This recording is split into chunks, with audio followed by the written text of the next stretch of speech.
Hello, Scuttlebutt listeners. I am William, and we are back with our marathon back-to-back episodes live recorded from Modern Day Marine Day 2. And I'm here with Tim Barrick, a previous guest of ours. Tim, how are you doing? I'm doing great today. Awesome. So, Tim, tell me us about Objective 1, which is the Wargaming convention we have set up here at Modern Day Marine. Yeah, William, so first of all, thanks for having me on, and it's great to be here. This is a pretty exciting event here. This is the first time we've run this event that we've called Objective 1 as a Wargaming convention event that is running here at Modern Day Marine. So this is great. I've been calling this a buffet of war games. It's a showcasing war game capabilities across professional military education and also force development. We've got a lot of different organizations represented in a lot of different games, and it's turning into quite an interesting event. Yeah, I love the variety. I was doing a walkthrough of yesterday to check out the games you have. I mean, quite the gamut between traditional board games as well as virtual. So, what's some of the highlights that you've had so far? So, I'd say first of all, I think the highlight is the organizations that we've had represented. So, this is not just the Marine Corps here. Obviously, we have the two main Marine Corps wargaming organizations between the Marine Corps Warfighting Lab and their wargaming division, and showcasing some of their capabilities, and also Marine Corps University and our wargaming cloud and tabletop games like Operational Wargame System. So we're here, but what I was thrilled with about this event is we put an all call out to really the professional wargaming community of practice and asked folks to come showcase their games. So it wasn't just about what the Marine Corps got, but also showcasing for folks what other organizations are using. So, for example, we've got Center for Naval Analysis here. We've got Institute for Defense Analysis. We have the a rep from the Air War College. We've got Army Development Command. We got the Canadian Joint Warfare Center, National Defense University. We've got a rep from MITRE present. And then obviously the Marine Corps University folks. We've got Navy Information Warfare Center Pacific, and the program office for wargaming with Pioneer that BAE is the system integrator on. And we also have from the Marine Corps University side, we've got a couple of commercial game companies that are supporting us with the cloud capability and the games that are in the cloud. So Hex War and Code Wizards, and then also Slither and Matrix Games. And so it's a lot of different organizations that bring different wargaming capabilities here, and whether it's a tabletop game or the computer game. So I think that's what to me is most exciting, is we've got some world-class game facilitators here that are showcasing these various game capabilities, and it's just an awesome opportunity for folks to network and exchange kind of different ideas on the games that are out there and seen them. Some of these games, it's the first time I've seen them, where these other organizations are bringing their tools. And so for me here, it's been great to see what other folks are using, and it creates the potential to cross-pollinate some of these capabilities. So it's just been a great opportunity to network with some of these folks, and that's just been internal to the teams here. And then you add to that the opportunity that anybody coming to the event here can come either to see these games and ask questions and see a demo, or to sit down and play. I mean, all these games that we're showcasing here, we've created the opportunity to sit down. If you want to play the game, hey, we'll sit down for a couple hours. In fact, there was I saw one Marine lieutenant sit down for the computer game, the digital course of action tool. Literally sat there this morning for 3 hours straight, didn't leave his seat. And I was kind of surprised when I looked back later and he's still sitting there playing the game. I'm like, wow, that guy's like, he's living glued. It up. Yeah, he's glued. That's a pro gamer move. You come to a modern day Marine convention and just end up playing games the entire time. That sounds like a good deal to me. So, what are some of the groundbreaking innovations you've seen from some of the games that you've come here? Because I've looked around and seen some really cool innovative ideas. What have you seen experienced so far? Well, first off, we've got the whole spectrum from the card game to tabletop games that are fairly sophisticated hex and counter games to ones that are more abstract. I'll talk about the Center for Naval Analysis game, Athena's Sand Table, that they've got over there, and it's kind of a posture strategy competition game. Kind of conceptual level, and you're thinking big thoughts on strategy as you're making your decisions. The turns are, a couple-year turns, so we're talking really big picture level, and then all the way down to very tactical, like tank versus tank kind of tactical game. That's the Burst on Target game from Army DevCom, where they're looking down at like individual vehicles and weapon systems and how you employ those tactically on the battlefield and the interaction of those weapon systems. And so you've got this wide range of operational level. We've got the operational wargame system there with a South China Sea scenario. We've got a Baltics state scenario that is more ground focused. The South China Sea is naval focused. So looking at the different all-domain, the different aspects of different domains and how to wargame them, and that's the tabletop side. On the computer side, we've got the Pioneer computer system, which is the one that the Marine Corps is investing a lot of money in for the Future Wargaming Center, and that is a very high fidelity simulation where the innovative thing they're trying to do there is the system integration. So a lot of simulations that the Joint Force uses, they'll do a federation where they will make one simulation be able to talk to another, and they're just exchanging ones and zeros to be able to make them interoperable, right? That's a federation, but sometimes those are cumbersome, and they can be tenuous in the stability of the system. So one of the things that the Marine Corps is trying to do with BAE as the lead system integrator on it is to take a bunch of different software tools from the scenario design side to the actual user interface for playing the game to the analytic tools on the back end, take some of the best in breed across industry for the different software capabilities and integrate them so that from the design stage they've worked through the integration on it to make them fully interoperable and stable, so you've got a cohesive system that is a best-in-breed kind of plug-and-play kind of system that is more than just a federation, right? It's achieving a higher level of integration. That is very, innovative and groundbreaking as they put that together and try to arrive at that capability. And they just finished some operational testing here this month, and things went very well. And so it looks like we're on a great pathway there. So that's really a great news story is that comes along, and they're going to finish the building for the Wargaming Center at the end of this year. They should be occupying early next year, and hopefully the first games for that new capability for the Marine Corps, hopefully by late next year. And that's just a fantastic good news story. And that's really force development focused primarily, and they're doing a lot of great stuff there with that capability. The other is the digitization of the operational wargame system. So we've got Navy Information Warfare Center Pacific here with the digital course of action tool, which is the operational wargame system in computer form. And really exciting for me to see this. This is a Marine Corps game system that is now gone from tabletop to a computer adjudicated format.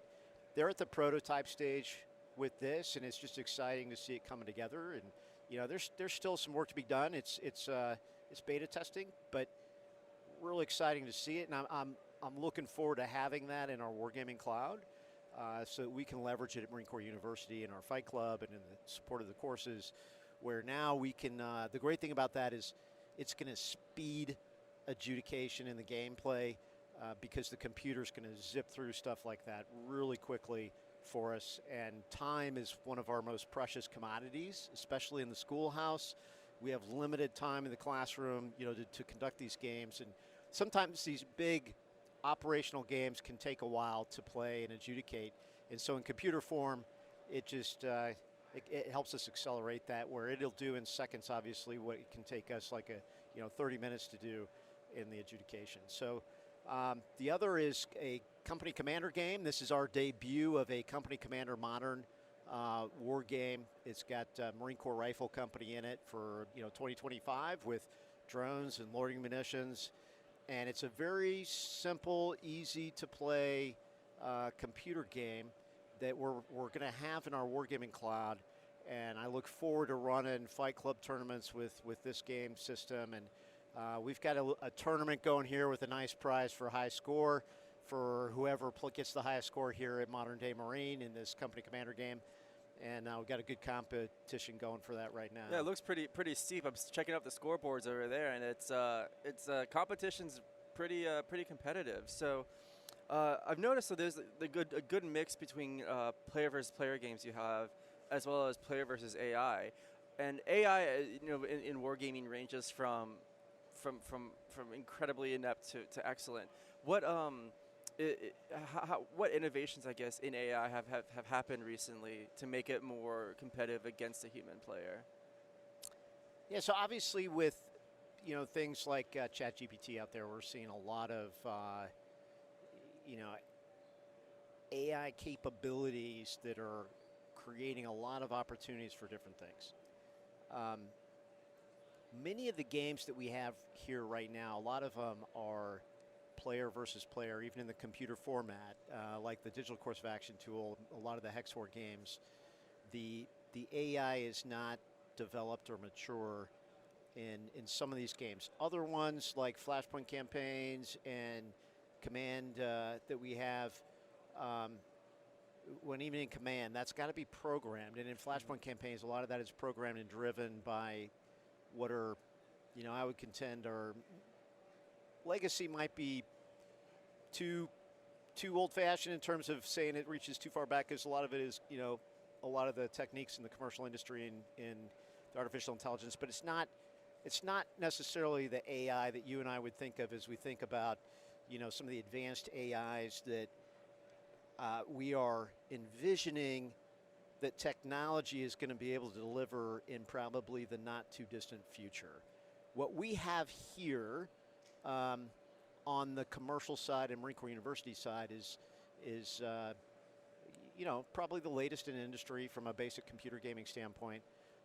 On the Pioneer system the Marine Corps is using, there's some innovative approaches there with the AI capabilities that are doing really fascinating things. Like just giving you analytic capabilities in the game that are helping from planning, like AI-enabled planning that's rapidly, analyzing the data and then spitting back to you, in different formats. And you could argue whether is that a data analysis capability that's just got programming around it that's spitting back to you some kind of analysis framework that you've asked for, or is it really an artificial intelligence? And I don't think we're really quite there yet from like an AI agent. When I think of an AI agent that you're really going up against, that is kind of the goal of what we want to get to, is it's applying doctrines and strategies,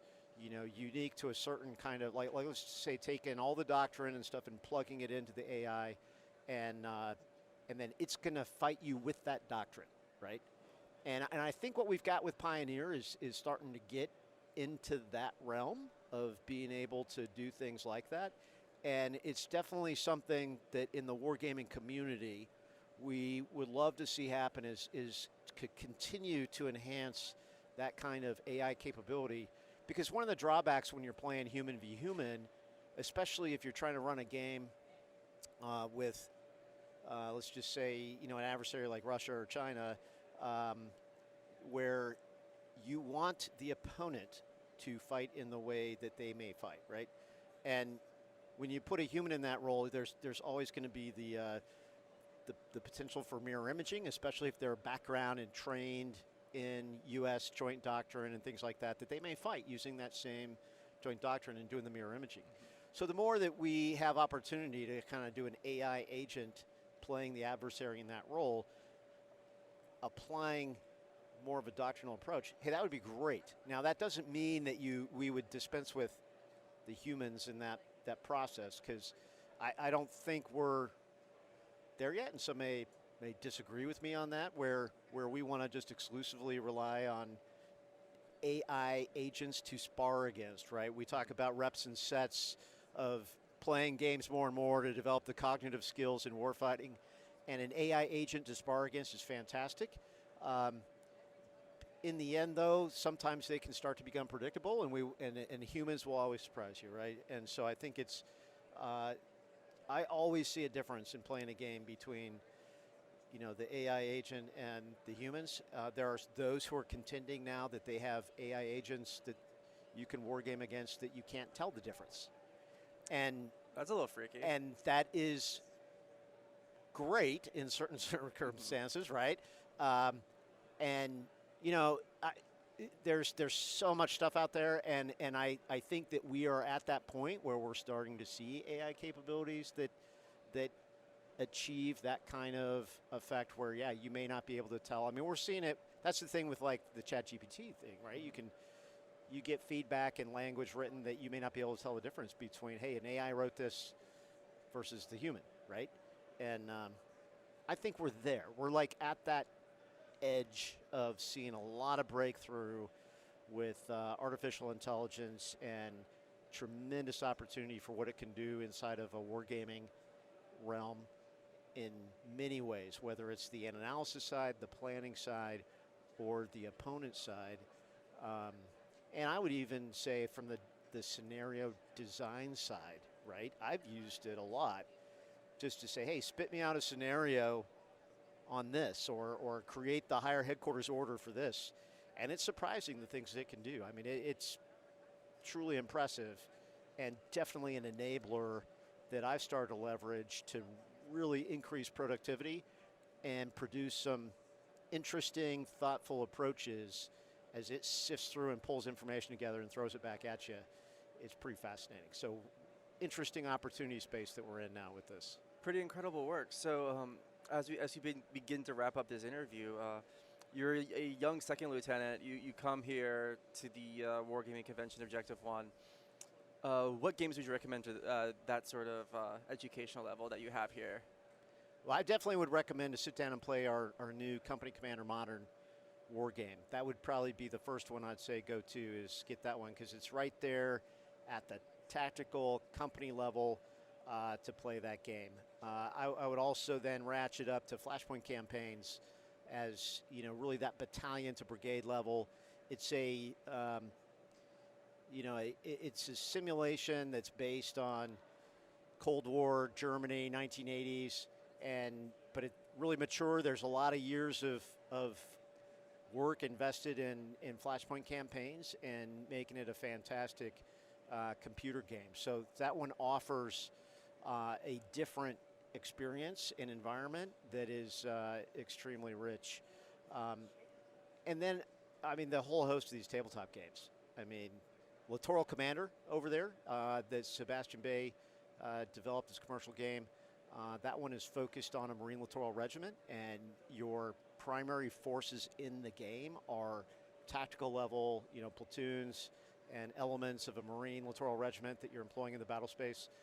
You've got ships out there that give you the naval dimension, and then you've got joint capability cards that you have to employ in your strategy in the game that give you exposure to the array of joint capabilities that are out there. So from an educational standpoint, to be exposed to this wide range of joint capabilities, and then to wrestle with how do you employ these in support of your mission and what you're trying to accomplish. Littoral Commander was designed specifically as an educational game to help you understand this weaving together of joint capabilities into a concept of operation. And so I think, there's so much to be gained from these. If your focus is at the higher level, then there's the operational wargame system out there that gives you that kind of theater level look at different problem sets. Awesome. And then my last question for you is, if you want to understand the EABO concept better, aside from obviously reading the document and reading the Gazette, which everyone of my listeners should be doing, what would you recommend, which game series that you have here would you recommend for helping to better understand and embrace those concepts? Well, I think there's two in particular. That would be Littoral Commander, like I just talked about, that is giving you that exposure. You're specifically in the first island chain, employing that force in very much an expeditionary advanced base operation framework. And then the other is the operational wargame system, and that one has given you, the array of joint capabilities in the game. Most of those scenarios a little bit higher level, but you're looking at it within the context of the joint campaign. Here's your joint force. Here's your mission. Here's what you're trying to accomplish. You've got Air Force assets, Navy assets. Here's your Marine Corps assets. What do you want to do with them? That game was specifically designed to answer questions about the roles and missions of the Marine Corps in the context of the joint campaign.